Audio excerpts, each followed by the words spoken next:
नमस्कार मंडळी, तीर्था kitchen and vlog या नवीन यूट्यूब चॅनलवरती आपले सगळ्यांचे स्वागत आहे। सर्व मंडळींना दिवाळीच्या खूप खूप शुभेच्छा।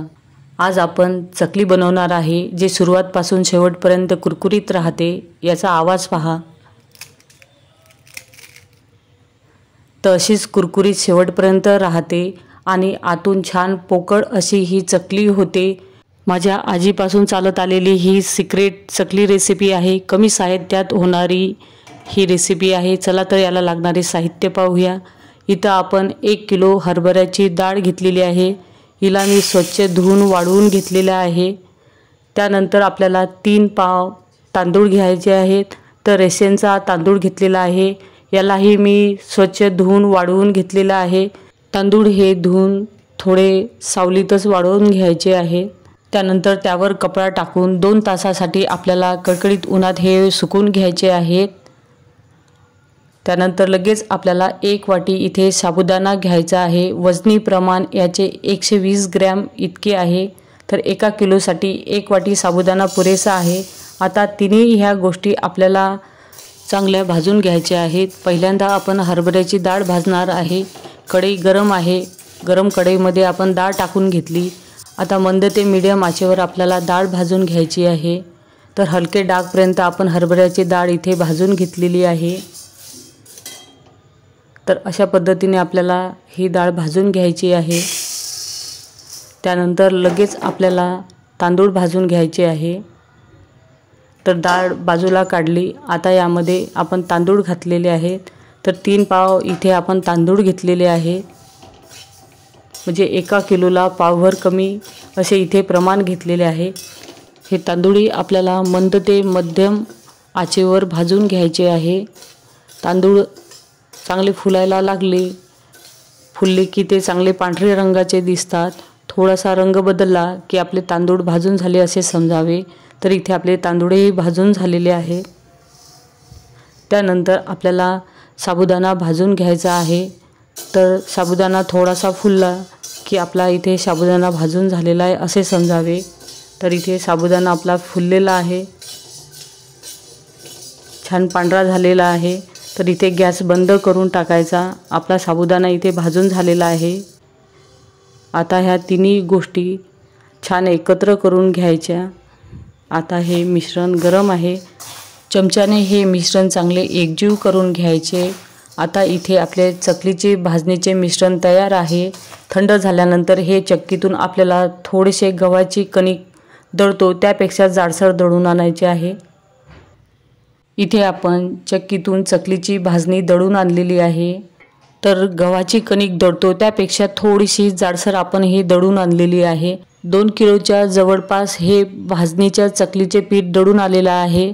त्यातले 1 किलो पिठाचे प्रमाण आपण इथे घेतलेले आहेत। तर 1 किलोच्या पिठाच्या आपण इथे चकल्या बनवणार आहोत। भाजणीत टाकायचे मसाले पाहूया। लाल तिखट, हळद, जिरेपूड, तीळ, इथे ओव्याची पूड आहे जाडसर कुटलेली, मीठ आणि धनेपूड, 1 वाटी तेल, वजनी प्रमाण याचे 130 ग्रॅम एवढे घेतलेले आहे। आता पिठामध्ये 3 चमचे आपल्याला लाल तिखट घालून घ्यायचं आहे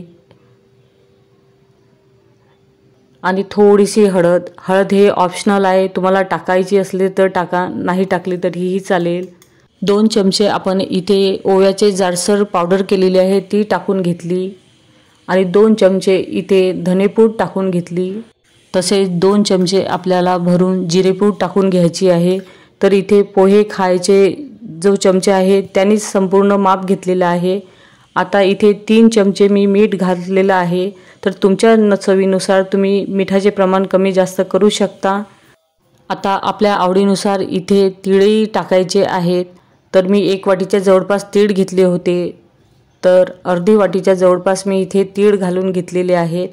तीळ हे आपल्या आवडीनुसार टाका आणि मसाल्यांचेही प्रमाण तुमच्या आवडीनुसार कमी जास्त करू शकता। तुम्ही ओव्याच्या पूडच्या जागी अख्खा ओवाही इथे टाकू शकता। आता हे सर्व मिश्रण हाताने चांगले एकजीव करून घ्यायचं।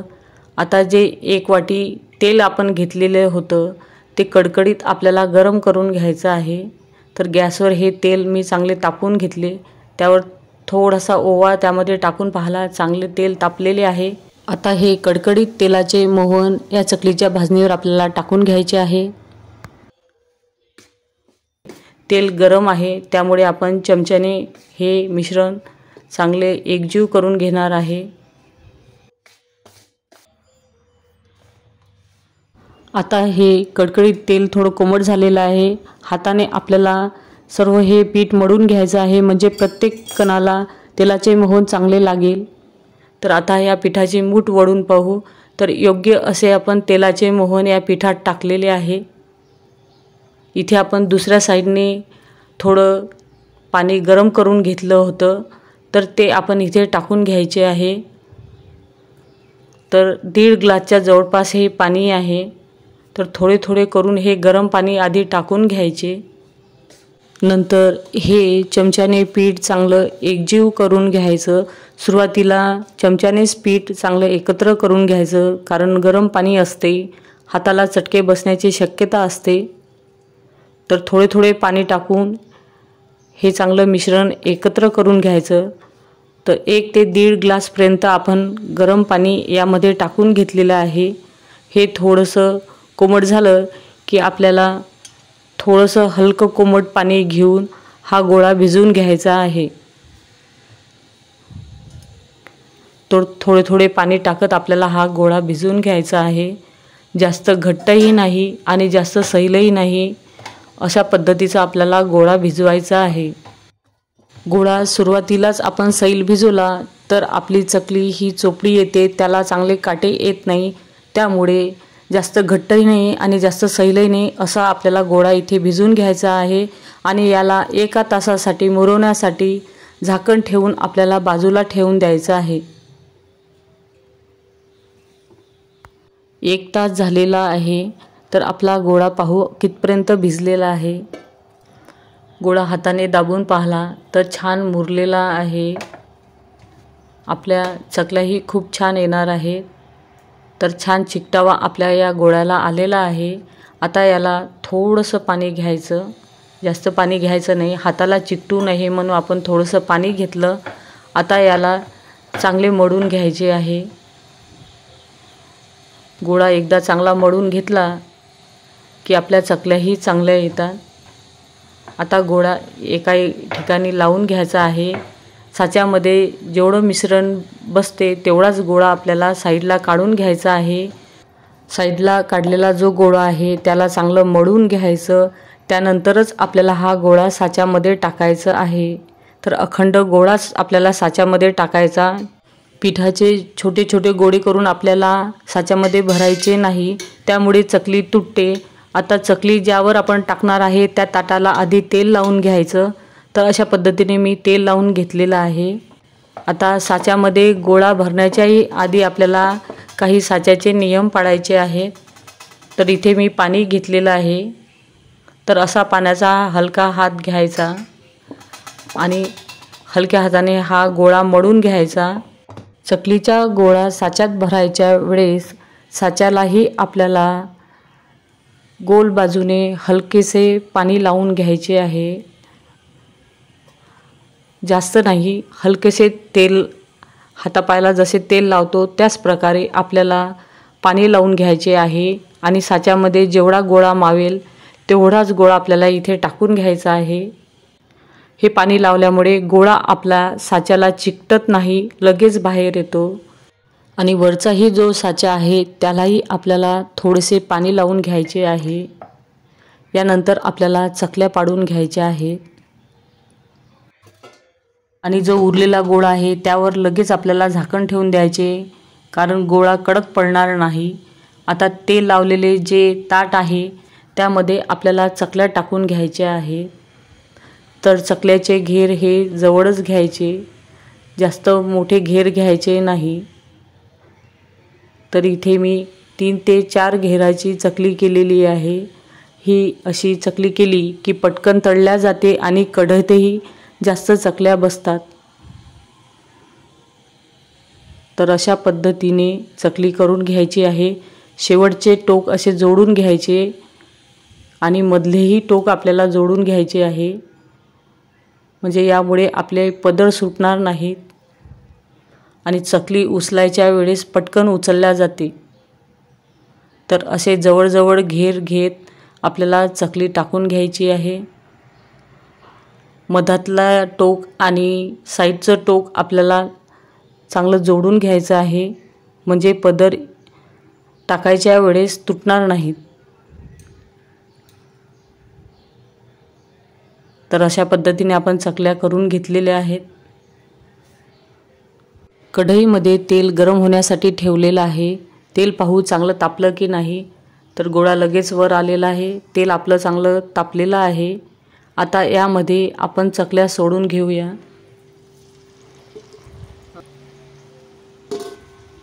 तर असा हाताने अलगद उचलून आपल्याला ह्या चकल्या कढईमध्ये टाकून घ्यायच्या आहेत। कधी कधी चकली अशी उचलायच्या वेळेस पदर तुटतो, तर काहीच हरकत नाही, ती चकली मोडायची, पुन्हा मळून घ्यायची। आता अशी हळूवार हाताने उचलून गरम कडकडीत तेलात आपल्याला ह्या चकल्या टाकून घ्यायच्या आहेत। चकलीची खालची साईड चांगली सेट झाल्याशिवाय आपल्याला चकली पलटी करून घ्यायची नाही। लगेच जर आपण चकली पलटवण्याची घाई केली तर त्याचे पदर तुटण्याची शक्यता आहे। तर चकली आधी खालच्या साईडने सेट होऊ द्यायची, नंतर पलटी करून घ्यायची। दोन्ही साईडने चकल्या सेट झाल्यानंतर गॅसची फ्लेम ही मीडियम करायची। मीडियम ते मंद आचेवर आपल्याला नंतर चकल्या तळून घ्यायच्या आहेत। असे बुडबुडे चांगले शांत झाले की आपली चकली झाली अशी समजावे। आता इथे आपल्या चकल्या चांगल्या तळून झालेल्या आहेत। अशाच प्रकारे पुढच्या चकल्या आपल्याला तळून घ्यायच्या आहेत। तर ही कमी साहित्यात होणारी कुरकुरीत चकली तुम्हाला कशी वाटली हे नक्की मला कमेंट्स करून सांगा। तर इथे आपल्या चकलीचा पहिला घाणा तयार झालेला आहे। आता दुसऱ्या वेळेस आपल्याला साच्यामध्ये गोळा घालायचा असेल तर आधी उरलेला थोडासा जो गोळा असतो तो संपूर्ण काढून टाकायचा। तर पाणी लावल्या असल्यामुळे आपले सर्व मिश्रण लगेच निघते। आता परत आपल्याला या गोळ्यामधला जेवढा साच्यामध्ये मावेल तेवढा असा गोळा घ्यायचा। हलकासा पाण्याचा हात घेऊन हा गोळा परत मळून घ्यायचा आणि साच्यामध्ये बसेल एवढा संपूर्ण गोळा आपल्याला इथे साच्यामध्ये टाकून घ्यायचा आहे। आणि या गोळ्याच्या जेवढ्या चकल्या पाडल्या जातील तेवढ्या चकल्या पाडून घ्यायच्या आहेत। तर अशा पद्धतीने आपल्याला चकल्या पाडून घ्यायच्या आहेत। मी आधी सांगितल्याप्रमाणे आपल्याला समोरचे टोक आणि शेवटचे टोक अशा हलक्या हाताने जोडून घ्यायचे आहेत।